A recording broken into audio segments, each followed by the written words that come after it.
ಪರಪ್ಪನ ಅಗ್ರಹಾರ ಜೈಲಿನಿಂದ ಸೂರಜ್ ರೇವಣ್ಣ ಬಿಡುಗಡೆಯಾಗಿದೆ. ಈಗ ಜಾಮೀನಿನ ಮೂಲಕ ಹೊರಬಂದಿದ್ದಾರೆ. ಷರತ್ತುಬದ್ಧ ಜಾಮೀನು ಸಿಕ್ಕಿರುವಂತದ್ದು ಸೂರಜ್ ರೇವಣ್ಣಗೆ. ಅಸಹಜ ಲೈಂಗಿಕ ದೌರ್ಜನ್ಯ ಕೇಸ್ನಲ್ಲಿ ಜೈಲಿನಲ್ಲಿದ್ದಂತ ಸೂರಜ್ ರೇವಣ್ಣಗೆ ಈಗ ಜಾಮೀನು ಸಿಕ್ಕಿದೆ. 30 ದಿನಗಳ ಸೆರೆವಾಸದಿಂದ ಸೂರಜ್ ರೇವಣ್ಣಗೆ ಮುಕ್ತಿ ಸಿಕ್ಕಿದೆ. ಅಸಹಜ ಲೈಂಗಿಕ ದೌರ್ಜನ್ಯ ಕೇಸ್ನಲ್ಲಿ ಸೂರಜ್ ರೇವಣ್ಣ ಬಂಧನವಾಗಿದ್ದರು. ಜೈಲಿನ ವಿಶೇಷ ಭದ್ರತಾ ಕೊಠಡಿಯಲ್ಲಿದ್ದಂಥ ಸೂರಜ್ ರೇವಣ್ಣರನ್ನ ಈಗ ಬಿಡುಗಡೆ ಮಾಡಲಾಗಿದೆ. ನಿನ್ನೆ ಸೂರಜ್ಗೆ ಜಾಮೀನು ನೀಡಿದ್ರು ಜನಪ್ರತಿನಿಧಿಗಳ ಕೋರ್ಟ್ನಿಂದ. ಆದರೆ ಇವತ್ತು ರಿಲೀಸ್ ಆಗ್ತಾರೆ ಅಂತ ನಿನ್ನೆ ಹೇಳಲಾಗಿತ್ತು. ಇವತ್ತು ರಿಲೀಸ್ ಕೂಡ ಆಗಿದ್ದಾರೆ. ಕೋರ್ಟ್ ಆದೇಶದಂತೆ ಇವತ್ತು ರಿಲೀಸ್ ಆಗಿರುವಂಥದ್ದು. ಸೂರಜ್ ಬರಮಾಡ್ಕೊಳ್ಳೋದಕ್ಕೆ ಹಾಸನದಿಂದ ಕಾರ್ಯಕರ್ತರು ಬಂದಿದ್ದಾರೆ. ಜೈಲಿನ ಚೆಕ್ ಪೋಸ್ಟ್ ಬಳಿ ಕಾದ್ಕೊಂಡು ಕೂತಿದ್ದಾರೆ ಕಾರ್ಯಕರ್ತರು. ಸೂರಜ್ ರೇವಣ್ಣನನ್ನ ಬರಮಾಡ್ಕೋಬೇಕು ಅಂತ. ಪರಪ್ಪನ ಅಗ್ರಹಾರ ಜೈಲಿನಿಂದ ಈಗ ಸೂರಜ್ ರೇವಣ್ಣ ರಿಲೀಸ್ ಆಗಿರುವಂಥದ್ದು. ನಿನ್ನೆ ಜಾಮೀನು ಅರ್ಜಿಯ ವಿಚಾರಣೆ ಆಗಿತ್ತು. ಜಾಮೀನು ಕೂಡ ಮಂಜೂರಾಗಿತ್ತು. ಇವತ್ತು ಬಿಡುಗಡೆ ಆಗಿರುವಂಥದ್ದು. ಅಸಹಜ ಲೈಂಗಿಕ ದೌರ್ಜನ್ಯ ಕೇಸ್ನಲ್ಲಿ ಸೂರಜ್ ರೇವಣ್ಣಗೆ ಜೈಲಿನಲ್ಲಿ ಇಟ್ಟು ತನಿಖೆ ನಡೆಸಲಾಗ್ತಾ ಇತ್ತು. ಜೊತೆಗೆ ಜಾಮೀನು ಅರ್ಜಿಯನ್ನು ಕೂಡ ನಿನ್ನೆ ವಿಚಾರಣೆಗೆ ಎತ್ಕೊಂಡಿದ್ರು ಜನಪ್ರತಿನಿಧಿಗಳ ಕೋರ್ಟ್ನಲ್ಲಿ. ನಿನ್ನೆ ಜಾಮೀನನ್ನು ಕೂಡ ಮಂಜೂರು ಮಾಡಲಾಗಿತ್ತು. ಇವತ್ತು ಬಿಡುಗಡೆ ಆಗ್ತಾರೆ ಎನ್ನಲಾಗ್ತಾ ಇತ್ತು. ಈಗಾಗಲೇ ಬಿಡುಗಡೆ ಆಗಿರುವಂಥದ್ದು ಸೂರಜ್ ರೇವಣ್ಣ.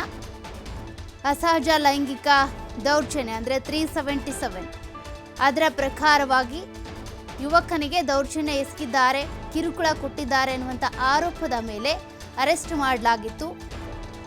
ಬಳಿಕ SIT ಅಧಿಕಾರಿಗಳು ತನಿಖೆ ಕೂಡ ನಡೆಸಿದ್ರು. ಅದಾದ ಬಳಿಕ ಸೆರೆವಾಸದಲ್ಲಿದ್ದರು ಸೂರಜ್ ರೇವಣ್ಣ. 30 ದಿನಗಳ ಕಾಲ ಸೆರೆವಾಸ ಅನುಭವಿಸಿದ ಬಳಿಕ ಜಾಮೀನು ಅರ್ಜಿಯ ವಿಚಾರಣೆ ನಿನ್ನೆ ನಡೆದಿತ್ತು. ಜಾಮೀನು ಕೂಡ ಮಂಜೂರಾಗಿತ್ತು. ಇವತ್ತು ಸೂರಜ್ ರೇವಣ್ಣರನ್ನ ಬಿಡುಗಡೆ ಮಾಡಲಾಗಿದೆ. ಜೈಲಿನ ವಿಶೇಷ ಭದ್ರತಾ ಕೊಠಡಿಯಲ್ಲಿ ಇರಿಸಲಾಗಿತ್ತು. ಇವತ್ತು ಸೂರಜ್ ರೇವಣ್ಣಗೆ ಬಿಡುಗಡೆಯ ಭಾಗ್ಯ ಸಿಕ್ಕಿರುವಂಥದ್ದು. ಕೋರ್ಟ್ ಆದೇಶದಂತೆ ಇವತ್ತು ಜೈಲಿನಿಂದ ಸೂರಜ್ನನ್ನ ರಿಲೀಸ್ ಮಾಡಲಾಗಿದೆ. ಇನ್ನು ಸೂರಜ್ ರೇವಣ್ಣನನ್ನ ಬರಮಾಡ್ಕೊಳ್ಬೇಕು, ವೆಲ್ಕಮ್ ಮಾಡಬೇಕು ಅಂತ ಕಾರ್ಯಕರ್ತರು ಚೆಕ್ ಪೋಸ್ಟ್ ಬಳಿ ಕಾಯ್ತಾ ಇದ್ದಾರಂತೆ. ಜೈಲ್ಗೆ ಹೋಗಿ ಬರ್ತಾ ಇರುವಂತಹ ಸೂರಜ್ನನ್ನ ವೆಲ್ಕಮ್ ಮಾಡ್ಕೊಳ್ಳೋದಕ್ಕೆ ಅಂತ ಕಾರ್ಯಕರ್ತರು ಕಾದ್ಕೊಂಡು ನಿಂತಿದ್ದಾರೆ. JDSನ ಕಾರ್ಯಕರ್ತರು 30 ದಿನಗಳ ಕಾಲ ಸತತವಾಗಿ ಸೂರಜ್ ರೇವಣ್ಣ ಜೈಲಿನಲ್ಲಿ ಇದ್ದಂಥದ್ದು.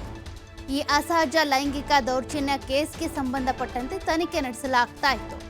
ಅಸಹಜ ಲೈಂಗಿಕ ದೌರ್ಜನ್ಯವನ್ನ ಮಾಡಿದ್ದಾರೆ ಯುವಕನ ಮೇಲೆ ಅನ್ನುವಂಥ ಕಾರಣಕ್ಕೆ ಅವರ ವಿರುದ್ಧ ಕೇಸ್ ದಾಖಲಾಗಿತ್ತು.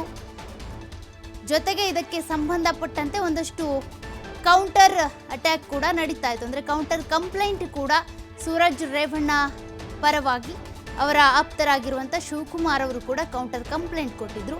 ಅದರ ಬೆನ್ನಲ್ಲೇ ಜಾಮೀನು ಅರ್ಜಿಯನ್ನು ಕೂಡ ಹಾಕ್ಕೊಂಡಿದ್ರು. ಸದ್ಯಕ್ಕೆ ಜಾಮೀನು ಕೂಡ ಸಿಕ್ಕಿದೆ. ಷರತ್ತುಬದ್ಧ ಜಾಮೀನಿನ ಮೂಲಕ ಸೂರಜ್ ರೇವಣ್ಣನನ್ನ ಬಿಡುಗಡೆ ಮಾಡಲಾಗಿದೆ. ಇತ್ತ ಸೂರಜ್ ರೇವಣ್ಣನನ್ನ ವೆಲ್ಕಮ್ ಮಾಡ್ಕೋಬೇಕು, ಮಾಡ್ಕೊಂಡು ಕರ್ಕೊಂಡು ಹೋಗಬೇಕು ಅಂತ ಚೆಕ್ ಪೋಸ್ಟ್ ಬಳಿ ಕಾರ್ಯಕರ್ತರು ಕಾಯ್ತಾ ನಿಂತ್ಕೊಂಡಿದ್ದಾರಂತೆ.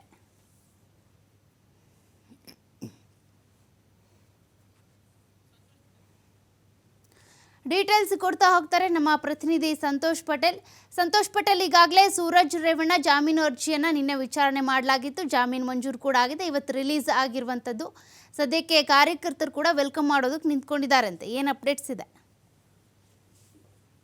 ಏನು ನಿನ್ನೆ ಸೂರಜ್ ರೇವಣ್ಣಗೆ ಜಾಮೀನು ಸಿಕ್ಕಿತ್ತು. ಅಂದ್ರೆ ಏನು ಆತನ ಮೇಲೆ ದಾಖಲಾಗಿದ್ದ ಪ್ರಕರಣ ಏನಿತ್ತು ಅದಕ್ಕೆ ಸಂಬಂಧಪಟ್ಟ ಹಾಗೆ ಜಾಮೀನು ಅರ್ಜಿಯನ್ನು ಹಾಕೊಂಡಿದ್ರು. ಅರ್ಜಿಯ ವಿಚಾರಣೆ ನಡೆಸಿದಂತ ನ್ಯಾಯಾಲಯ ನಿನ್ನೆಗೆ ತೀರ್ಪನ್ನು ಕಾಯ್ದಿರಿಸಿತ್ತು. ನಿನ್ನೆ ಆತನಿಗೆ ಜಾಮೀನು ಸಿಕ್ಕಿರುವಂತದ್ದು. ನಿನ್ನೆ ಸಂಜೆ ಆಗಿರುವಿನಲ್ಲಿ ನಿನ್ನೆ ಬಿಡುಗಡೆ ಭಾಗ್ಯ ಇರಲಿಲ್ಲ. ಇಂದು ಸೂರಜ್ ರೇವಣ್ಣಗೆ ಬಿಡುಗಡೆ ಭಾಗ್ಯ. ಇದೀಗ ರಿಲೀಸ್ ಆಗಿರುವಂತದ್ದು. ಪರಪ್ಪನ ಅಗ್ರಹಾರದ ಏನು ಬ್ಯಾರಕ್ನಲ್ಲಿ ಅವ್ರು ಏನಿದ್ರು ಅಲ್ಲಿಂದ ಈಗ ಹೊರ ಬರ್ತಾ ಇರುವಂತದ್ದು. ಅವರನ್ನ ಬರಮಾಡ್ಕೊಳ್ಳಿಕ್ಕೆ ಅವರ ಕಾರ್ಯಕರ್ತರು 106 ಜನ ಬಂದು ಈಗಾಗಲೇ ಜೈಲಿನ ಬಳಿ ಜಮಾವಣೆ ಆಗಿರುವಂತದ್ದು.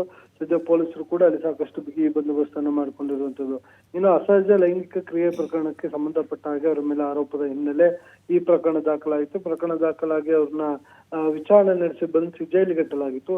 ಇದೀಗ ಪ್ರಕರಣ ಸಂಬಂಧ ಜಾಮೀನು ಸಿಕ್ಕಿದೆ. ಷರತ್ತುಬದ್ಧ ಜಾಮೀನು ಸಿಕ್ಕಿರುವಂತದ್ದು. ಇನ್ನು ಇಬ್ಬರು ಷರತ್ತು 2 ಲಕ್ಷ ಬಾಂಡ್, ಪಾಸ್ಪೋರ್ಟ್ ಅನ್ನು ಸರೆಂಡರ್ ಮಾಡಿಸಬೇಕು. ಪ್ರತಿ ತಿಂಗಳ 2ನೇ ಭಾನುವಾರ ಬೆಳಗ್ಗೆ 9 ರಿಂದ 5 ಗಂಟೆ ಏನಿದೆ ಇದಕ್ಕೆ ತನಿಖಾಧಿಕಾರಿಗಳ ಮುಂದೆ ತನಿಖೆಗೆ ಹಾಜರಾಗಬೇಕು, ಅವರಿಗೆ ಸಹಕಾರವನ್ನು ನೀಡಬೇಕು ಅಂತ ಹೇಳಿ ಷರತ್ತನ್ನು ವಿಧಿಸಿ ಈಗಾಗಲೇ ಜಾಮೀನು ಸಿಕ್ಕಿರುವಂತದ್ದು. ಸದ್ಯ ಅದೇ ಇದರಲ್ಲಿ ಇವತ್ತು ಬಿಡುಗಡೆ ಭಾಗ್ಯ ಮತ್ತು ಇಲ್ಲಿಂದ ರಿಲೀಸ್ ಆದ ಬಳಿಕ ನಮ್ಮ ನೇಟಿವ್ ಪ್ಲೇಸ್ಗೆ ಹೋಗುವಂತ ಎಲ್ಲ ಸಾಧ್ಯತೆಗಳು ಇರುವಂತದ್ದು ಸೌಖ್ಯ. ಥ್ಯಾಂಕ್ ಯು ಸಂತೋಷ್ ಡೀಟೇಲ್ಸ್ಗೆ. ಒಂದು ಎರಡನೇದು, ಇವತ್ತು ಹಾಸನ ಜಿಲ್ಲೆಯಲ್ಲಿ ಯಾವುದೇ ರೀತಿಯಾದಂಥ ರೇವಣ್ಣ ಸಾಹೇಬ್ರ ಮೇಲೆ ನಮ್ಮಲ್ಲಿ ಪುಕ್ಕ ಚುಕ್ಕಿ ಇಲ್ಲ. ಈ ವೈಯಕ್ತಿಕ ವಿಷಯಗಳನ್ನ ತೆಗೆದುಬಿಟ್ಟು ವೈಯಕ್ತಿಕ ಇಲ್ದಿರಂಥ ಸೃಷ್ಟಿ ಮಾಡಿ ಇಲ್ದಿರಂಥ ಷಡ್ಯಂತ್ರಗಳನ್ನ ಇವತ್ತು ರೂಪಿಸಿ ಈ ರೀತಿಯಾಗಿ ನಮ್ಮ ಒಂದು ಕುಟುಂಬನಾಗ್ಲಿ ಅಥವಾ ನಮ್ಮ ಒಂದು ರಾಜಕೀಯದ ವ್ಯವಸ್ಥೆನ ನಮ್ಮ ಜಿಲ್ಲೆಯಲ್ಲಿ ಸಂಪೂರ್ಣವಾಗಿ ಕುಸಿತಗೊಳಿಸಬೇಕು ಅನ್ನೋದೇ ಒಂದು ದುರುದ್ದೇಶ.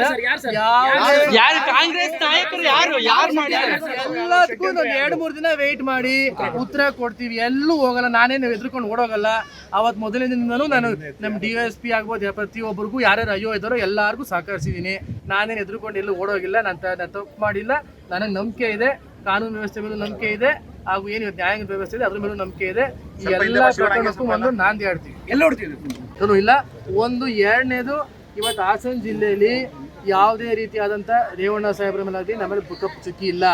ಈ ವೈಯಕ್ತಿಕ ವಿಷಯಗಳನ್ನ ತೆಗೆದುಬಿಟ್ಟು ವೈಯಕ್ತಿಕ ಇಲ್ದಿರಂಥ ಸೃಷ್ಟಿ ಮಾಡಿ ಇಲ್ದಿರಂಥ ಷಡ್ಯಂತ್ರಗಳನ್ನ ಇವತ್ತು ರೂಪಿಸಿ ಈ ರೀತಿಯಾಗಿ ನಮ್ಮ ಒಂದು ಕುಟುಂಬನಾಗ್ಲಿ ಅಥವಾ ನಮ್ಮ ಒಂದು ರಾಜಕೀಯದ ವ್ಯವಸ್ಥೆನ ನಮ್ಮ ಜಿಲ್ಲೆಯಲ್ಲಿ ಸಂಪೂರ್ಣವಾಗಿ ಕುಸಿತಗೊಳಿಸಬೇಕು ಅನ್ನೋದೇ ಒಂದು ದುರುದ್ದೇಶ.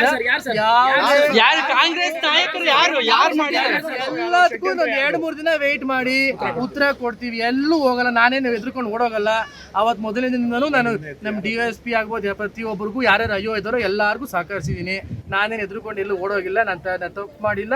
ನನಗೆ ನಂಬಿಕೆ ಇದೆ, ಕಾನೂನು ವ್ಯವಸ್ಥೆ ಮೇಲೂ ನಂಬಿಕೆ ಇದೆ, ಹಾಗೂ ಏನು ನ್ಯಾಯಾಂಗ ವ್ಯವಸ್ಥೆ ಇದೆ ಅದ್ರ ಮೇಲೂ ನಂಬಿಕೆ ಇದೆ. ಈ ಎಲ್ಲ ಪ್ರಕರಣಕ್ಕೂ ಒಂದು ನಾಂದಿ ಆಡ್ತೀವಿ, ಎಲ್ಲೂ